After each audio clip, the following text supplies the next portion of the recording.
Hey everyone, this is your guide, your mentor, your friend for pharmacology. Let us start with today's topic, that is distribution of drugs.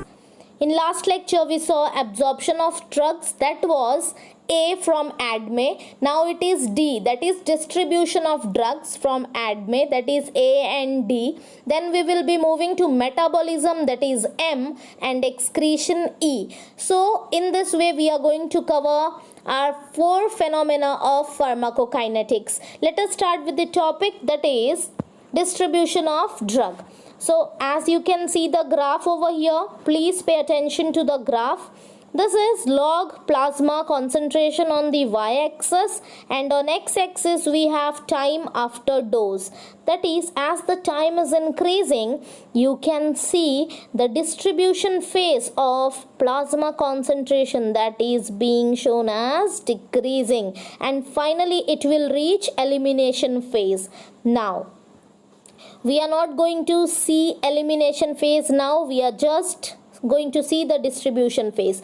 So this is as the IV, that is intravenously injection, is being injected, that has shown here that the drug is at its peak, that is at its peak, that means at highest. So this is like this.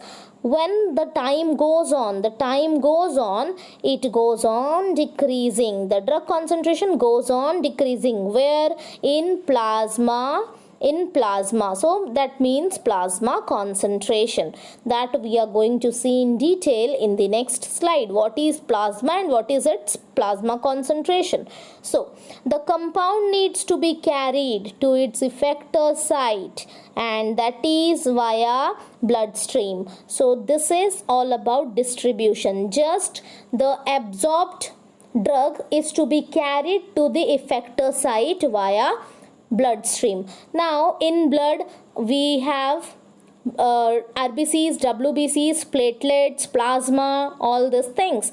So out of that, what is plasma? We are just here, we are only to see what is plasma and what is plasma concentration. So let us just pay attention to that.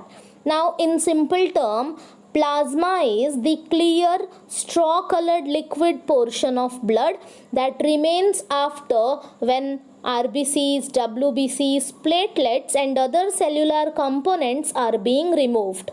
And it comprises about 55% in human blood, and it contains water, salts, enzymes, antibodies and proteins. So this is all about plasma, but we are here to study plasma concentration. So that is nothing but the amount of drug to be, we can say, find out in the plasma, that is plasma concentration. Let us move to the next slide to know it in detail.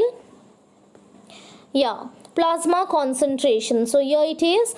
Drug concentration is derived by collecting a blood sample. That is all we know, that blood sample is collected, and then the time is measured and the amount of the drug in that is measured, and that is nothing but plasma concentration. So you all can read it once. Drug concentration is derived by collecting a blood sample at any time after drug administration, and what we are going to do, and measure the amount of a drug in a given volume of blood plasma of the sample.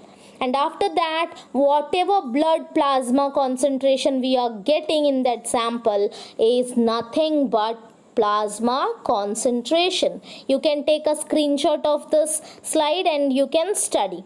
Let us move to the next.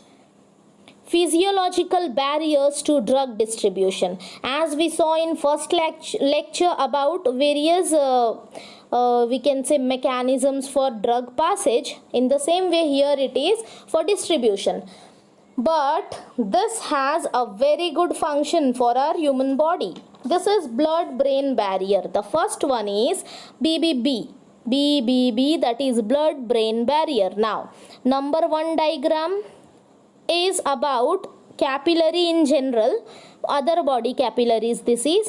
Number 2 diagram is about the capillary brain. So what is the difference? Let us see. As you can see here, intercellular space is being shown in general, but in brain there is tight junctions, and tight junctions, that means very compactly arranged, very tightly bound. That means it is not going to allow any kind of molecules to enter or to exit in the brain. So that is about blood brain barrier. But what is the function, or we can say use of blood brain barrier? So that is, it helps to block harmful substances such as toxins and bacteria from entering the brain, and hence we are free of any bacteria or toxins to get in the brain. And only lipid soluble drug can cross this blood brain barrier, BBB in short. So let us move to the next. Hope you are understanding. This is about blood placental barrier. The diagram looks very complicated, but it is so simple. Let me explain. The diagram, as you can see here, you can see the chorionic villi, yeah.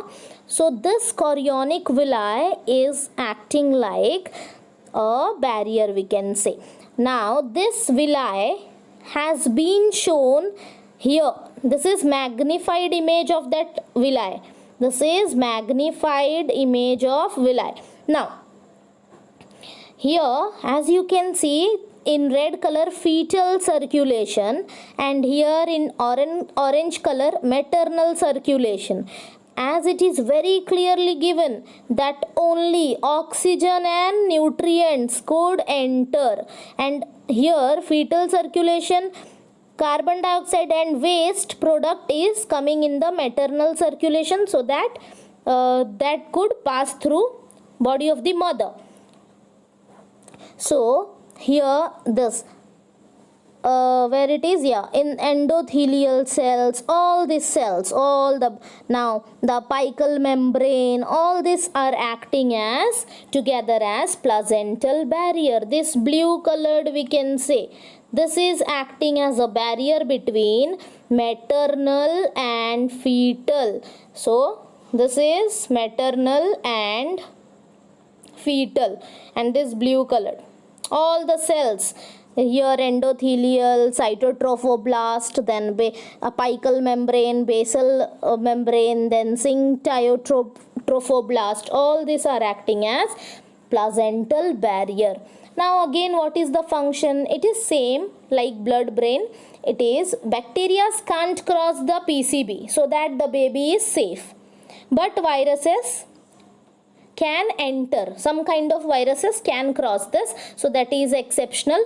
Now lipid soluble drugs can pass this membrane, and carbon dioxide, oxygen, RBCs, nutrients, they can pass easily. As the diagram has been given, CO2 is being coming out of the fetal circulation because it is a waste product, and here the oxygen and nutrients are going in, so these can only go in and come out. So that is all because of this barrier.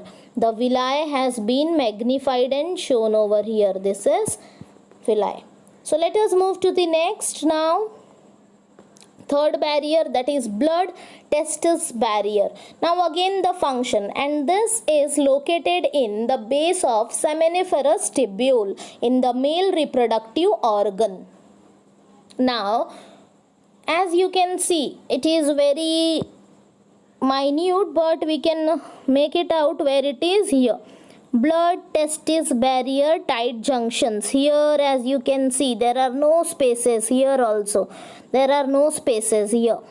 This, so this one, so this is what? Blood testis barrier. Now it prevents sperm antigens from contacting to systemic and lymph circulations. Now why this sperm antigen should not go into the lymph or systemic circulation?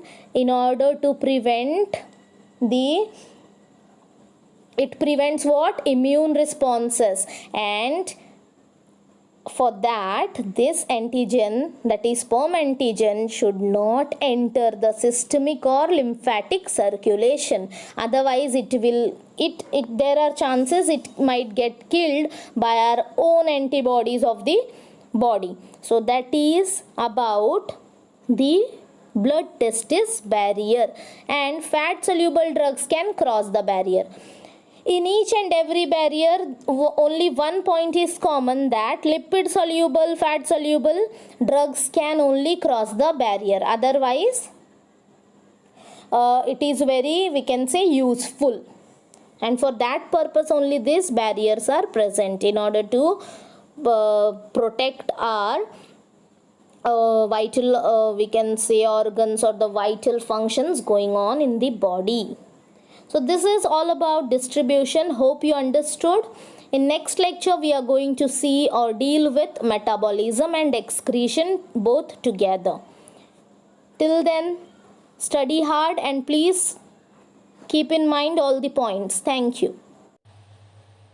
Hey guys, if you liked our video, please do like, share and subscribe. And please press the notification bell icon so that you can get the latest updates.